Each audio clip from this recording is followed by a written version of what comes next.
Pemirsa, banjir melanda di beberapa daerah di Indonesia dan kita sudah terhubung dengan rekan-rekan kami yang berada di Sukabumi, Jawa Barat, ada Putri Lestari, dan di Semarang, Jawa Tengah ada rekan Aditya Bayu. Pertama kita ke Sukabumi terlebih dahulu. Selamat siang Putri, bagaimana situasi terkini di sana? Apakah banjir sudah surut? Ya baik Jasmine dan Rehana serta pemirsa, memang pasca banjir bandang yang terjadi pada Senin sore lalu, ini kondisi memang banjir sudah surut. Namun para warga ini mengeluhkan adanya kekurangan air bersih. Seperti yang Anda lihat di belakang saya ini, saya sudah berada di Sungai Cisolok, di mana memang tempat ini merupakan tempat di mana tanggulnya yang jebol akibat hujan deras dan juga debit air yang tinggi, di mana memang apabila bisa Anda lihat di layar kaca baik Jasmine, Rehana dan juga pemirsa, ini sangat menarik karena para warga yang mengeluhkan kekurangan air bersih ini memilih untuk membersihkan barang-barang mereka yang terkena sisa-sisa lumpur akibat banjir bandang dengan mencucinya di Sungai Cisolok ini. Dan saya ingin mencoba untuk bertanya kepada salah satu warga yang ada di Cisolok ini. Pak Kimi boleh agak ke sini Pak? Ya. Pak Kimi lagi ngapain sih Pak ini? Nyuci jaket. Emang rumahnya nggak ada air bersih Pak pasca air banjir bandang? Ya ada. Oke, terus ini udah berapa kali sih Pak nyuci di sungai ini Pak? 3 hari. Ya sudah 3 hari. Rumah Bapak juga kena banjir Pak? Rusak parah. Terus harapannya ke depan apa sih Pak? Ini pengen ditanggul ini. Kali ini pengen ditanggul. Oke. Kalau ditanggul ya. Oke, siap. Nah, selain Pak Kimi nih juga Jasmine, Rehana dan juga pemirsa, menarik sekali karena juga banyak anak-anak yang memilih untuk berenang, dan di sini apabila bisa Anda lihat, ibu-ibu juga sedang membersihkan baju mereka akibat lumpur. Tadi saya juga sempat berkomunikasi dengan salah satu warga di sini bahwa memang warga-warga di sini mengeluhkan adanya kekurangan air bersih, dan disinilah merupakan salah satu sumber air yang paling dekat dengan rumah warga. Ibu boleh lihat ke kamera sebentar Bu, ini lagi pada ngapain sih Bu? Lagi pada nyuci. Emang rumahnya nggak ada air bersih? Nggak ada. Oke.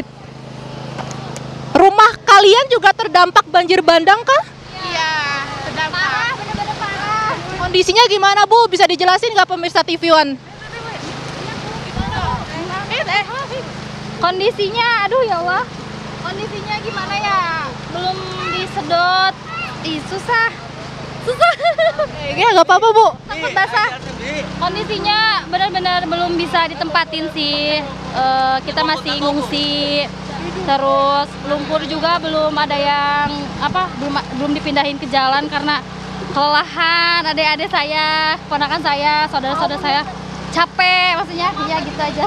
Udah berapa hari nih Bu pada nyuci baju di sungai ini? Dari hari pertama kena banjir udah nyuci di sini. Karena memang benar-benar gak ada baju, jadi mau gak mau kita harus nyuci biar ada gantinya. Terus harapan kedepannya apa sih Bu? Mungkin supaya warga bisa cuci kembali seperti normal? Harapannya sih pengen ada ini ya, disediain air bersih. Kalau sebelum adanya air masing-masing di rumahnya ya, kan biasanya ada di sanyo, terus di sumur. Harapannya gitu sih. Oke Ibu, semoga iya siap, semoga ada bantuan secepatnya dikirim oleh pemerintah daerah di sini. Nah itu Jasmine dan Rehana serta pemirsa, memang warga-warga mengeluhkan adanya kekurangan air bersih, sehingga apabila bisa Anda lihat di belakang saya ini, mereka memutuskan untuk mencuci baju dan serta peralatan mereka ini di Sungai Cisolok, yang dimana memang hari Senin lalu sungai ini meluap dan menyebabkan banjir bandang di daerah sini. Demikian yang dapat saya sampaikan. Jasmine, Rehana dan juga pemirsa, kembali ke studio. Baik, terima kasih Putri Lestari atas laporan Anda langsung, dan tentunya kami juga berharap agar adanya air bersih segera untuk didistribusikan ke sana. Terima kasih Putri. Kami juga akan beralih pemirsa ke daerah lainnya. Ini adalah di Jawa Tengah. Sudah ada rekan kami Aditya Bayu yang sudah siap mengabarkan untuk Anda. Aditya, bagaimana situasi pasca banjir yang ada di Jawa Tengah? Semarang, silakan.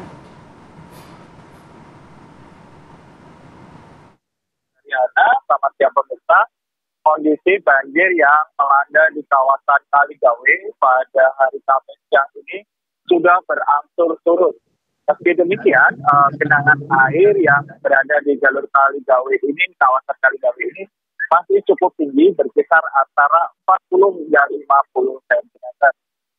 Meski demikian, pada hari ini, perjalanan kereta api dari stasiun Tawang menuju Alas Purwo, Alaswa itu juga sudah mulai bisa dilalui, di mana rel kereta api yang awalnya terendam banjir hari ini sudah mulai surut, sehingga perjalanan kereta juga sudah mulai bisa melewati jalur-jalur rel kereta api yang kemarin ini terendam banjir. Meski demikian juga perjalanan kereta api belum sepenuhnya normal, namun tetap bisa melintas dengan kecepatan tertentu. Selain itu, untuk kawasan Kaligawe ini juga banjir mengakibatkan gangguan pada perekonomian masyarakat, di mana aktivitas perdagangan di seputaran wilayah Kaligawe ini juga belum bisa berangsur normal.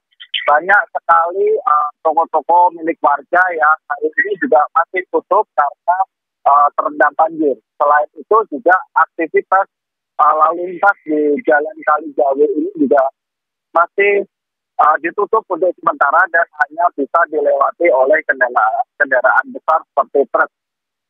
Hingga saat ini pemerintah Kota Semarang dan BPBD Jawa Tengah terus melakukan pemberian bantuan kepada masyarakat seperti makanan dan juga ada layanan kesehatan. Begitu, kembali ke studio.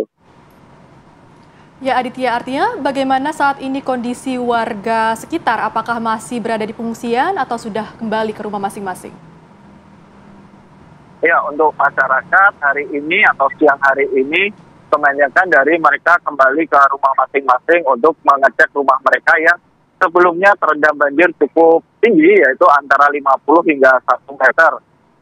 Ada beberapa masyarakat yang memilih mengungsi, namun rata-rata mereka memilih mengungsi di tempat kerabat mereka. Selain itu juga banyak masyarakat di Kelurahan Tambak Rejo ini yang memilih bertahan di rumah masing-masing karena rata-rata rumah warga ini sudah ditinggikan karena mereka menjadi salah satu daerah yang cukup sering terkena banjir di wilayah Kota Semarang ini. Baik, Aditya, selain perlintasan kereta api, fasilitas umum apa saja yang nampaknya ini cukup terganggu dari adanya banjir di sana, Aditya? Ya, selain adanya kegiatan ekonomi masyarakat yang cukup terganggu karena banyak sekali kios-kios atau toko dari masyarakat ini yang terendam banjir, ada juga sekolah, salah satu sekolah dasar yang sudah beberapa hari ini terpaksa meniadakan aktivitas belajar mengajar di sekolah karena sekolahan mereka ini terendam banjir. Kegiatan yang terganggu itu ada di SD Negeri Tambak Rejo yang memang berada di tengah wilayah yang terkepung oleh banjir di wilayah Kelurahan Tambak Rejo ini. Begitu. Baik, artinya banjir di Semarang, Jawa Tengah ini juga sudah mulai surut. Terima kasih Aditya Bayu mengabarkan langsung dari Semarang, dan sebelumnya ada rekan Putri Lestari mengabarkan langsung dari Sukabumi, Jawa Barat. Terima kasih rekan-rekan.